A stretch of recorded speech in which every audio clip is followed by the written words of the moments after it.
This is probably my all-time favorite project. I loved this Packard from the moment I saw it. I chopped it, sectioned it, got the proportions exactly the way I wanted to see them. And you know, life happens, right? I don't want to say that I'm disinterested, but I just had other priorities.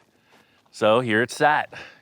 There was still a lot more I wanted to see done with this. You know, I wanted it full custom, and there was still a few more things on the wish list. Put it up for sale, like, you know, who knows what could happen to it, and a good friend just made me an offer I couldn't refuse.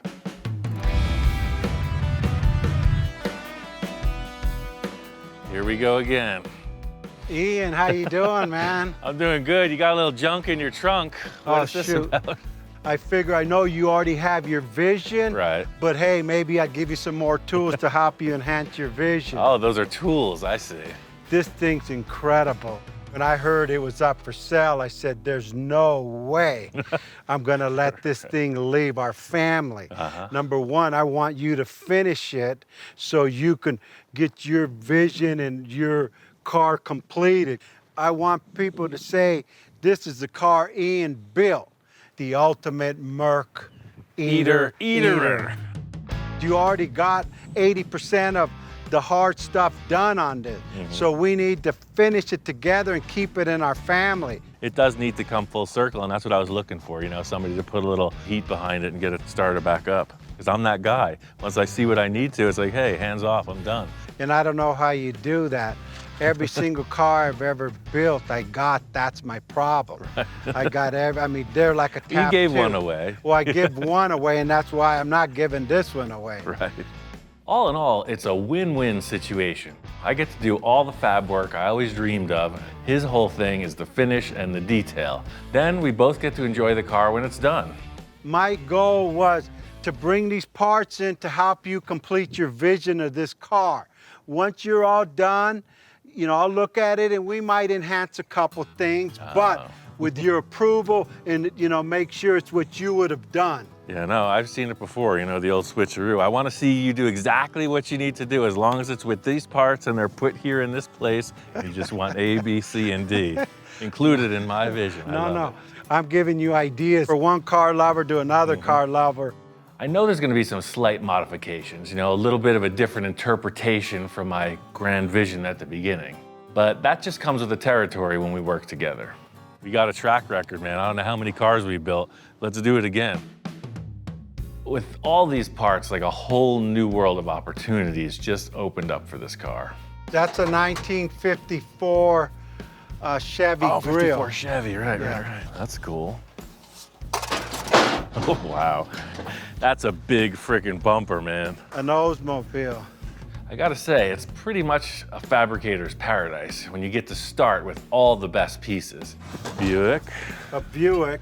This needs no introduction. Yeah, This is kind of iconic. Yeah, a 56. The usual overkill of options. We got all the things. One cannot overstate the statements of Victor being a passionate man. You know, he goes out and he's like, yes, it's time to get the stuff. I got 50 acres and he's gonna use them all. Look at this. Oh man, look at this thing. But wait, it gets better. Wow, that's DeSoto? DeSoto grill. This really defines how we work together, you know? I'm talking ideas and he's bringing the stuff, you know? It's just two different ways of exploring.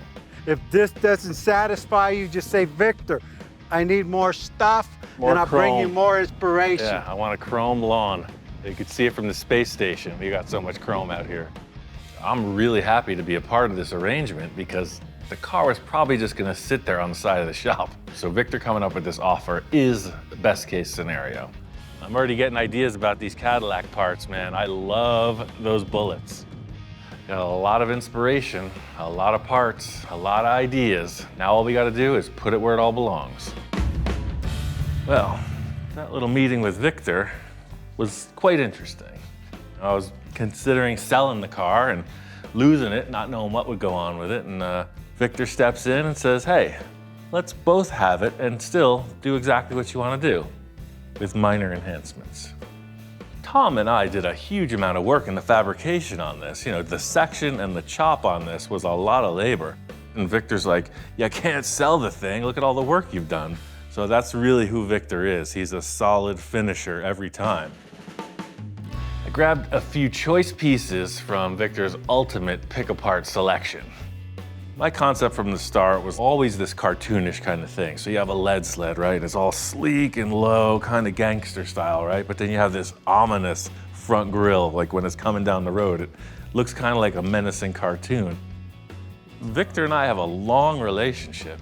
He's never once said, "Do what you want and I'll finish it." So I'm a little hesitant, a little taken aback, but he said, "Do what I want," and he's not around, so that's where I'm going. I have some ideas, but there's nothing like the initial mock-up to see where we're at. First things first is to take these Packard parts off the front. This bumper and grille are definitely not happening. Even before we did this radical body modification, the car was set up with a lot of undercarriage work. It has a complete late model front clip installed, V8 engine, and it's all set up to have airbags installed already. You know, they say it rides like it's on rails.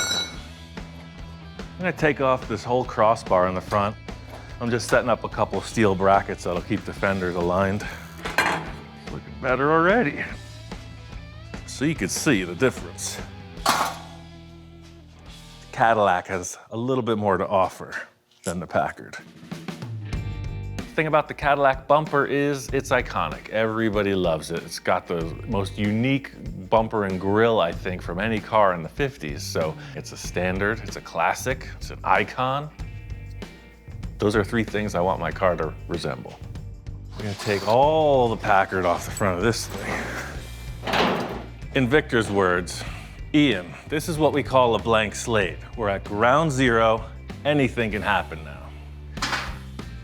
He's a big, gnarly face. I'd say that's a strong contender. Look how that fits up.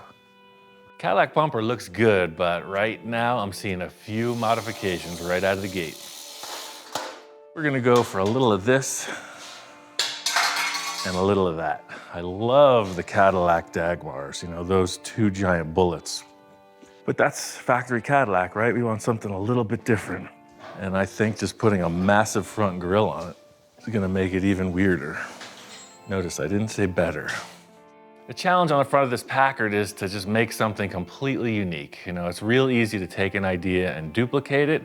I'm trying to come up with something fresh, something one-off, something that really like brings the wow factor. So if it looks like a giant weird object coming down the road, like it could have just landed in Area 51, then we're on the right path. I have a long history of cutting up Victor's prized possessions. The old rusty bolt technique, the oldest trick in the book. Aha! It was clear from the start that the headlights are gonna get moved also, so that's the thing. I'm not even worried about those old locations. This is my favorite part, cutting them up. The initial mock-up is super important, no matter how loose it appears. You know, it's giving me an idea of proportion, dimension, how things are gonna work together. So it may look super loose at the beginning, but you gotta start somewhere. Now we're talking. Well, I love the look of this. What bothers me is the giant hole in the middle of the car. I got these Buick parts. I started thinking kind of a what-if scenario.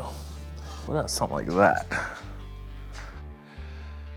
But then where do the headlights go? That's the other issue. And this is where we take a right turn. We could just stack a bunch of parts on the front of this car, but I want it to look purposeful, like it belongs that way. I love it. This is the tail, the exact tail of the good old-fashioned mock-up. Packard was just such a nose-in kind of arrangement. I feel like this big, giant grille will really help it out. And you know, like a bunch of these Buick teeth. Like a whole row of them. Merc Eatering grille. It's gotta have massive teeth. Right now, I'm just looking at the grille and bumper, how that chrome parts fit together. You know, later on down the road, all the sheet metal on the fenders is gonna have to be modified. This would seem like a lot of work to to the average individual. But for Victor, it's probably a walk in the park as long as I'm accomplishing it. So that's where we're going with this. I want a big ominous grille on the car, and that's all I'm looking at. I'll figure out the rest later. It's kind of like doing your taxes. Wait till the last minute. But it's going to take a considerable amount of fabrication and rearranging to make this look like it belongs on this car. So I got an idea to up my game. Class is in session, but this time I'm the student. I'm the one taking notes. Now I'm working on this front bumper arrangement, and I need to make some really three-dimensional sheet metal panels. And I got a hold of this English wheel because I want to take it to the next level. Well, we can do that. I first heard about Bill and his book because he's a fan of the show. So he writes me a message, dude, I love your show. I love what you're doing. I have the information you need to take your career to the next level. People have this mistaken impression that it takes 40 years and you had to have been born in London. You can learn English wheeling in 40 hours if you apply yourself. You know, that's what my high school teacher said. You could really be something if you'd only apply yourself. My end game here is to build cool stuff. Just to learn something for the sake of it, not so interested. But knowing the end results that are offered, count me in. We can get you up to speed today, and adding some coach building tips and tricks to your toolbox so that by tomorrow you'll feel comfortable making full-size panels. Heck yeah. It does not take 40 years to learn this. Thank goodness, because I'm almost out of time. I'm almost ready to retire. The term coach building is simply taking a piece of sheet metal and creating car bodies. I always like to start with a motorcycle fender. A motorcycle fender can have all the shapes of any car. Because the challenge is making these dome and dish shapes. That's right? exactly right. And there are only 4 things you can do with any piece of sheet metal. Like Bill said, there's only a few shapes you can make from sheet metal. The technique is how you get there. You know, this crown and reverse are the 2 things you're working with. A crown is pretty easy to understand. It's basically, if you hold it right, it will hold water. But the other shape that you have to make, especially if you're doing these 1940s kind of cars, you have to make a reverse. See that? Science. So, science. You've got a curve going that way, but you also have a curve going that way. And no matter how you hold this, it will not hold water. That is a reverse. That's cool. Nice. Bill's explanation was very clear, very tactile. You had a model to understand, and it tasted great. This is called the tucking tool, and this has been around since the medieval period. This is how they made armor. This is a roofing hammer that I bought in Belgium. What you're gonna do is crush these shrinks, and you'll see that whole panel start to curve over now. What do you notice already about this panel? I noticed you ruined a perfectly good piece of aluminum. Oh no. I thought you were the pro. They call these little deformities a bag of walnuts, You ain't okay? kidding. So we're gonna make this bag of walnuts even bigger. Let's get rid of the walnuts in the English wheel. I don't do well in groups, I don't do well in class, so this one-on-one lesson is ideal. Look how far we've brought this already in just a few minutes. An English wheel is a rotary hammer. Think of having, an infinite number of hammerheads. Pop, pop, pop, pop, pop, pop, pop. That's just so much faster than the handwork that we were doing originally. For sure. Him explaining this wheel as like a rotary hammer, it's a really interesting concept. It is basically banging on the surfaces that are presented to it. It's not a wheel of like a car that's just rolling over something. All right, Ian, one of the first things I want to show you is something called the apprentice panel. In England after World War I, 14-year-old apprentices would come into a factory. They first had to prove that they could take a flat piece of metal, make a perfect dome of that metal, and then get back to a perfectly flat piece of metal. Wow. And if you're gonna pass this class, you're gonna have to be able to do that, okay? So what's the first thing we need to draw on any panel? The first thing we need to draw is this equation. I've got 35 years of experience on those kids. Let's rock. Perfect. Ian, you got a feel for this. I want you to make this panel perfectly flat again. No cheating. It's nothing but a rotary hammer. Right. Pow, pow, pow, pow. I think that's really pretty darn good. Young man, you are no longer an apprentice. You have graduated into the shop. I gotta say, this is one of the proudest days of my life, to graduate from Apprentice English Wheeling 101. That English wheel lesson got my brain spinning. This concept of coach building, it's something I've always known about but never really experienced. Now knowing how I can just form the sheet metal to whatever I want it to look like without relying on an existing car part, that's a new challenge. Before I set out to build these panels on the front end, I need to do a little more finalizing on the mock-up. I love the Cadillac bumper. I love those Buick teeth, so try to figure out how to make them look like they belong on the car and then build to that. I know Victor's running white walls in the end with this car, just like all the rest, so threw on a temporary set of white walls, that gets the bumper right down to the ground. The bumper was like almost 4 inches wider than the car, so I just cut out the center of it, brought it in, and welded it back together.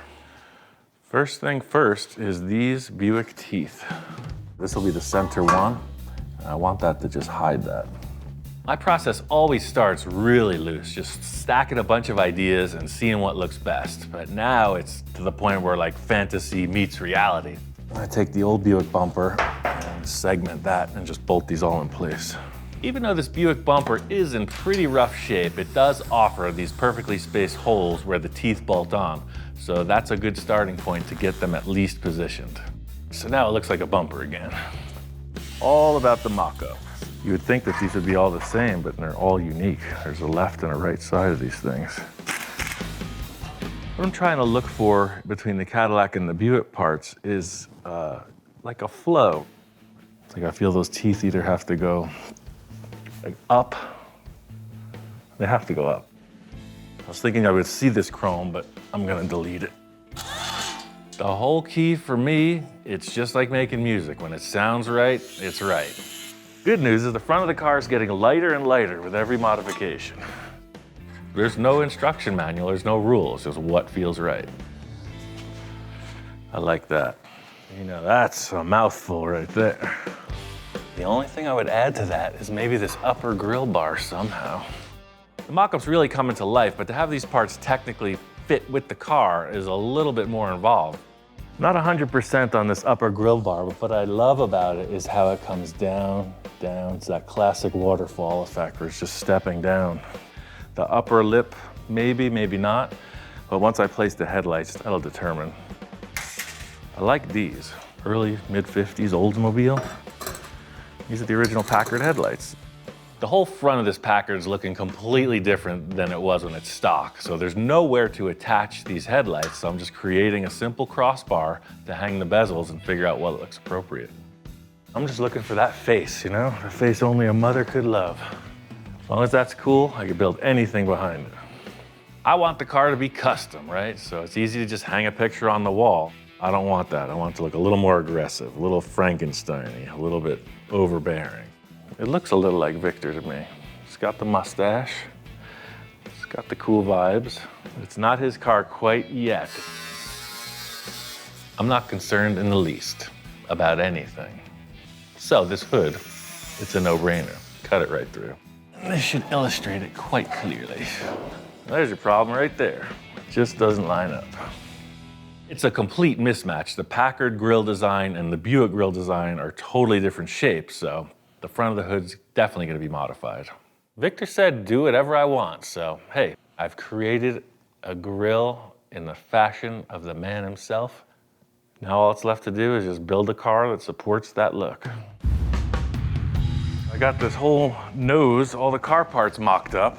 I go to the mailbox, I got a surprise package from Bill. He says this is everything I'm gonna need for my adventure. When I invited Bill over, I was expecting to simply learn about the English wheel and the process, but he had a lot more to say regarding theory, work ethic, etc. He says, hold on, I'm gonna send you a couple things that's really gonna send you on your way. A baseball bat hammer. Every American shaper has one. Works well. Great for TV. Never used one? Can't wait to try it out. Secondly,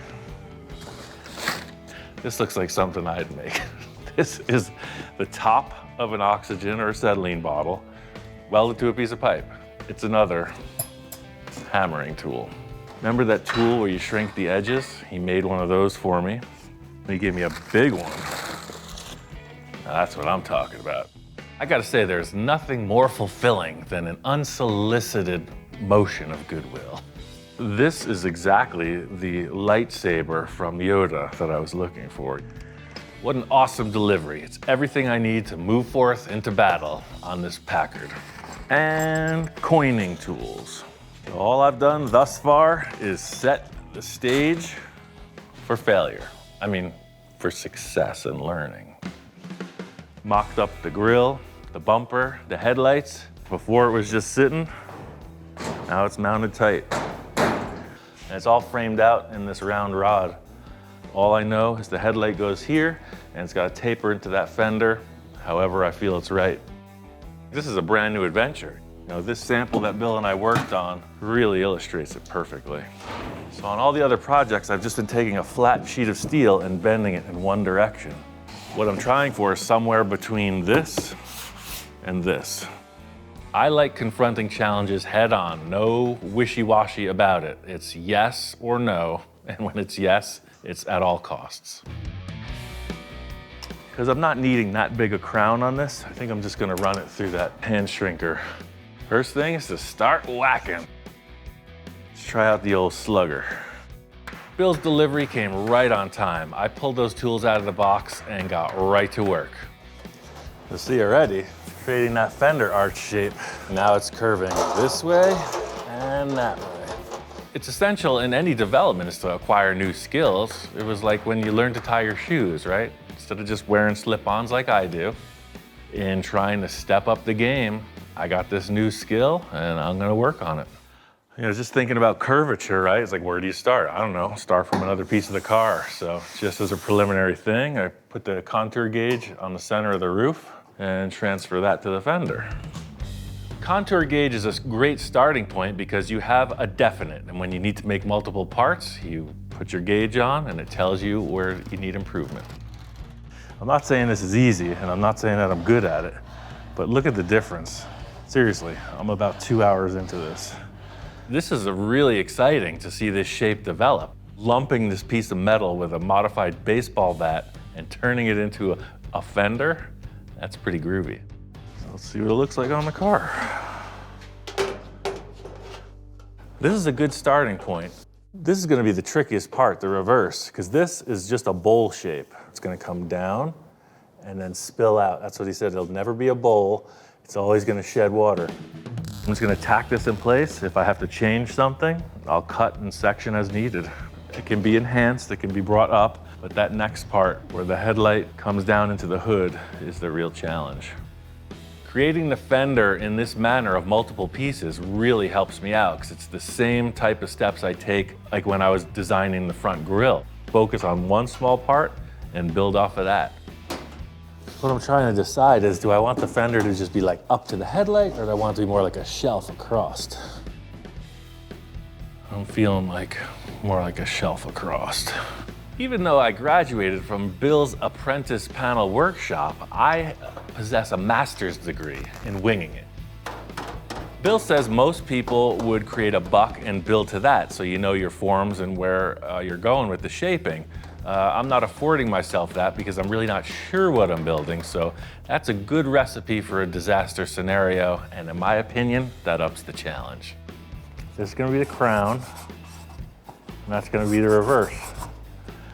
See what we can do. At a point in everything, you just gotta be you, right? You gotta do your own thing and you have to apply all the knowledge you've been given. That's what makes each person's results unique. I got exactly what I wanted. Look at this shape, you know, this really swooping down from the headlight. You know, it looks like the headlight belongs. Look at that side, it's just stuck on. Now the fender goes right to it. Knowing Victor, it may have a minor enhancement, but I'm gonna finish up that other fender and see what's gonna happen with that big bulbous nose. We got freaking rodents. See the holes inside all the way in the back? I'll shoo them out of there. Aha! This is getting out of control. Not only do I have to finish that other fender, I gotta get those inspectors in here. We definitely have a mouse problem. Check this out, man. It's changed a little since the last time you seen it. Ah, it's back in the shop. Yeah, look at the front. Oh, man. Yeah. Yeah, you put in some work. Yeah, me and Victor started collaborating on this thing, and he brought up a whole ton of parts. Oh, wow. Brought my friend Tom in to help out with this last piece of the puzzle. You know, we did all this chopping and sectioning together, and I only felt it was right to include him in this last decision. It's riding that line between wild and... Obscene. Yeah, it is obscene. I think Tom doesn't know what to think, because a lot of times you would want to hear, wow, that's a pretty looking thing, right? That's easy on the eyes. This is none of that. It's not... My job is done. It's not too mild, it's not... I don't know, man. That's the reaction I was going for, right? It's like, it's supposed to be a little scary. You did some risky work here, man. It's risky business, baby, every day. I noticed you got a big old hole there. Time to get down to business. The issue of wrapping up this nose. I don't want it to look like the whale with like the big bubble on its head, like a beluga or something. I know what you're talking about. I don't want, because the Packard is that, right? It has like that big bulge coming forward. Well, I'm here to help, man. Started messing around and I wanted to ask your opinion. Like, what do you think if we just flip this? I know it's not normal protocol, but around here, the flip it upside down and backwards trick is always a go-to move. It still looks bulbous up front, but at the same time, it stops in a squared off way right above the mustache. It's just not gonna weld in. You can see all the gaps and the mismatch in the corners, but instead of wheeling out a new dome on the English wheel, maybe just use that piece and adapt to it. I've been really focusing on honing my English wheel skills, and I'm not afraid to dip into my bag of tricks. It's all about the end result. So why don't you work on taking the paint off of this, and I'll work on taking the paint off of that. Every one of these old cars, look at that. Hiding secrets. Nothing shocking when you're dealing with old cars, and frankly, surprises aren't surprising. You know what? You're gonna get your first English wheel lesson. All right. See that thing there? Yeah, Put it in that thing over here. nothing over here. And just like that, the student becomes the teacher. You know what your second lesson is? What's that? Don't put your fingers in that machine under any circumstances. Now, last time you were in the shop, you hurt your finger. We don't need a repeat of that. Ow! Voila. With this approach, you gotta be flexible. The key thing is just to make sure everything's symmetrical in the end. Yeah, I'd rather not cut it in half though. It's all about positioning with this nose. You know, I don't want it too pronounced and I don't want it to look like it's disappearing. Flip it back over. With your idea, show me it upside down now. What if you just stick that on top and we splice it back even more? Oh, I like that. Look at that. You know, it's gotta have the character you're looking for. If it doesn't have the character, it's not the car. Once you see it, you know it, and quickly move on. Take action and get what you're looking for. Whoa, now you're getting somewhere. Now with this machine, I can actually fuse steel together. You're gonna trip out. Last part of this equation is to see how the hood merges into the fenders. So you're talking the fenders coming in here like this. That way the hood's just a little cap on top. I use round rod on the edges of almost every panel simply because it gives the appearance of a rolled edge, but it's really strong. So when you're forming metal to it, you can weld it up and it doesn't distort. Cut me 2 of those and I'll work on this stuff. While my trusty assistant cuts out the sheet metal for the hood, I'll splice in the fenders and we're on our way.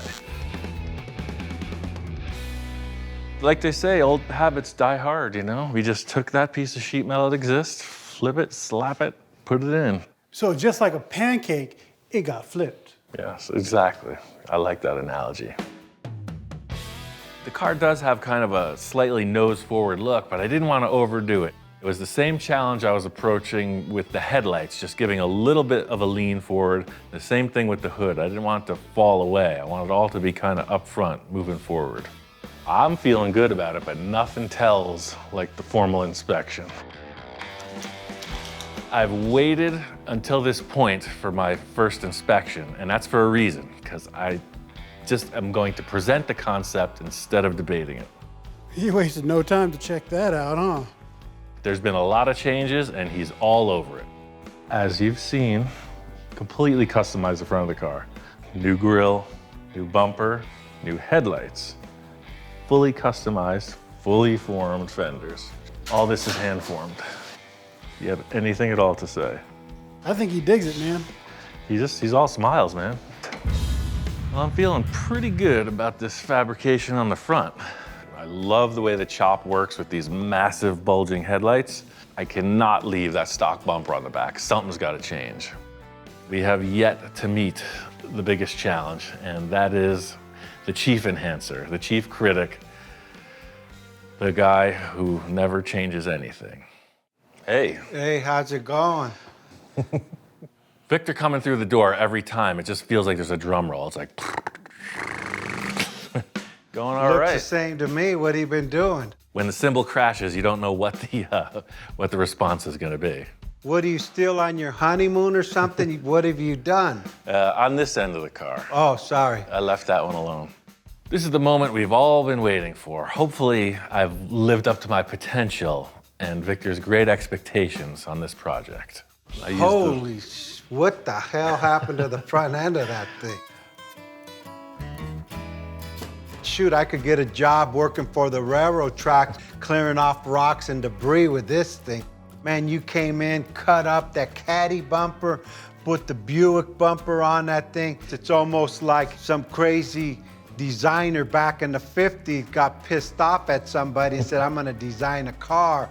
And that's your dream right there then, huh? That's one of them. It was more like a nightmare, but that's what I wanted to see. I was thinking maybe you were an angry child or something.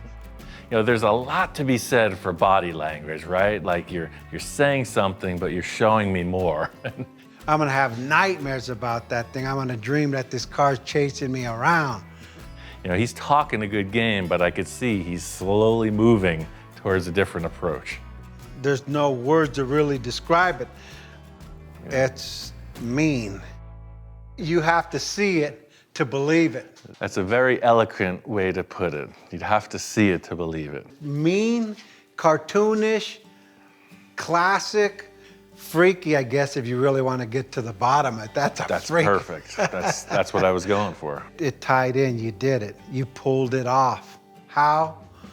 You know how, I don't, but you did it. So far, it seems like Victor likes it. I haven't heard that dreaded word yet.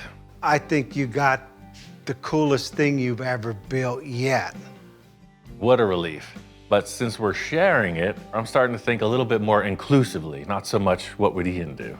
I mean, I did everything that I would have done had it been, you know, just up to me. If it was your dream car, you know, what would you want to see done different? Well, now that you ask, I gotta say, I asked for it, and here we go. all we have to do is tie the front to the side to the back, and we're done. So they're just like, and it goes by and it's like, wow, what did Ian do now? As I'm looking at the side, them B-pillars gotta go. I just see one massive windshield. And then of course the skirts, these skirts gotta come up to here. I gotta mimic the two front Dagmars in the back. Wow, the car goes by and they're like looking all the way through it, like what the heck happened? Well, I don't know what the heck just happened. Maybe I shouldn't ask your opinion. Now we're building a whole new thing. It's a slide enhancement. I don't change anything.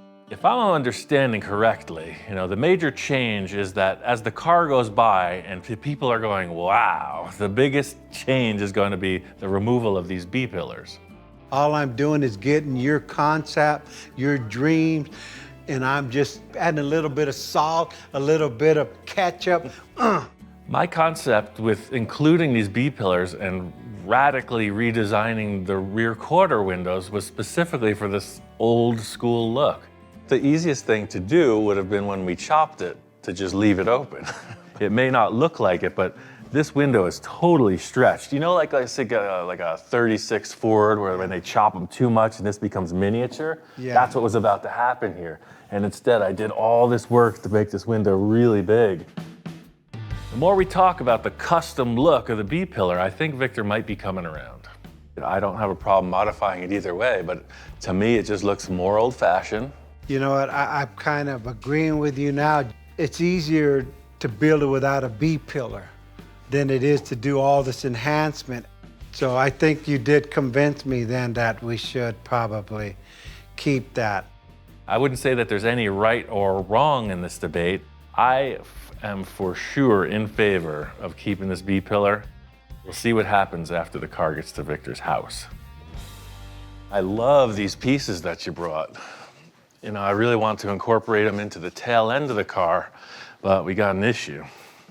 It's looking like the last major fabrication issue is going to be the rear bumper, and I have an idea that just might work.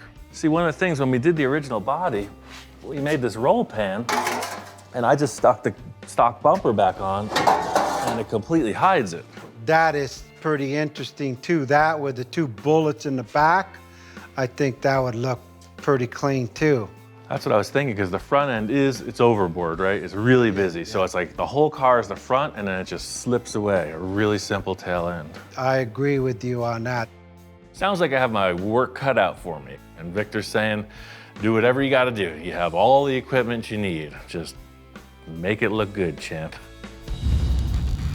It's just business as usual with this rear bumper. You know, nothing full custom comes easy. Got kind of a change of plans, you know. This car, as Victor says, is telling us what it wants. What it wanted was this Buick bumper that I cut apart, the leftover pieces from the front. You know, I need this part of the bumper in the back, so I thought, why not just use the Buick?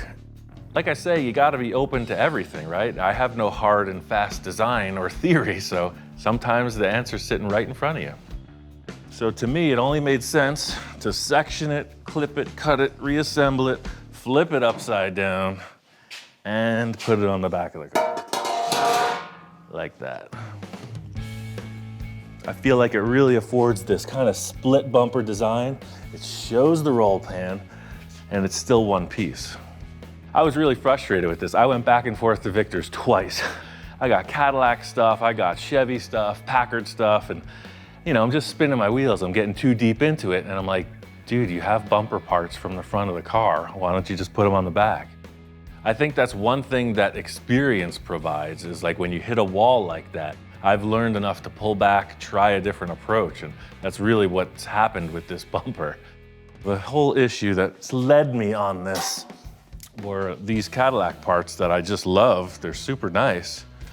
But in comparison to the way that the contour of the Buick fits the body, if you look through here, it's a perfect contour. Look how hard the angle difference is. Even more than just the fit up, you know, the style of these Cadillac parts, it just didn't really fit the whole vibe of the car. Anybody could just take a Cadillac part and stick it on there. Cadillac is really busy. I want all the busy up front. That's part of the reason I like to keep so much stuff around. You know, it's like sometimes it just comes down to fitting up physical pieces. Buick on weirdo rear Packard design, and it fits. When the car's laid, this plants. And it looks a little funky because there's just nothing in the center of the car, and that's where the Cadillac bullet debate began. My field trip down to Victor's, I just grabbed everything that felt like it could be appropriate. So I saw these two big Cadillac parts, and they directly resembled the Dagmar bumpers on the front. But it just looked weird. It's like it just ends. I knew Victor had these. These are 55 Cadillac. I like cartoony, but that's just too much. I don't give up easy, you know, you gotta keep pushing until it's right. So on my third trip to Victor's, I just brought everything. I took everything off the wall. These are like DeSoto parts, there's some Kaiser parts, we got all these different little chromies. I left no part untouched in my quest for the right fit on this rear bumper. As I'm going through his place, I see this other grill bar. Well, the concept with this guy was to fuse these little bullets into it, and then I got to thinking, what if he just used the whole thing? It's like it fits. You got your bullet. There's a nice upper bar. Sometimes it's just as easy as that. It's like choosing the right part. I really feel like this is gonna seal the deal. Let me grind these welds a little bit, tack it on, and take a look. This car is evolving. It is a collaboration. I'm just trying to get a few points settled, get it to Victor's, and let the quest continue. Mission gets twisted as usual, but I'm feeling it. Fits the contour of that body. It's got the bullets. It makes the car feel lower to the ground. I love how the edge of the bumper will turn down where it meets the skirt. I think there could possibly be room for development, but right now this bumper fits the bill. When you put something in place and it fits, it fits. This line, follow it. It goes right down. I'm ready to deliver this to Victor. I think the statement is made. This is full custom. Everything's changed. I'm interested to see what his minor enhancements are. I got the metalwork on the Packard all wrapped up. I brought it down to Victor's, and now it's time for the handoff. She's home, Ian, she's home. Ball's back in your court, sir. I got all the heavy fabrication done. I mean, she looks better in my garage than your garage. Look at that thing, it's even glowing. This is where it's supposed to be, man. This is where the magic happens.